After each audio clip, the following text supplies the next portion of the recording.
সেজন্য বলবো এই বরকতময় দিন অবহেলা নয়, বরকতময় দিন উদাসীনতা নয়। এই বরকতময় দিনে যখন আপনি আল্লাহ তাআলার ডাকে সাড়া দিবেন, আল্লাহ আপনার ডাকে সাড়া দেওয়ার জন্য প্রস্তুত থাকবে। সুবহানাল্লাহ।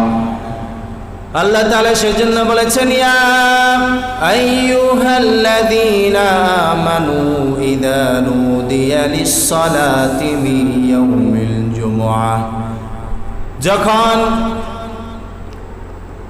জুমাবারে আজান দেওয়া হয়, জুমার জন্য যখন আহ্বান করা হয়, সাথে সাথে আল্লাহর জিকিরের সাথে মসজিদের দিকে ধাবিত হওয়ার জন্য হুকুম আল্লাহ তাআলার পক্ষ থেকে এসে গেল।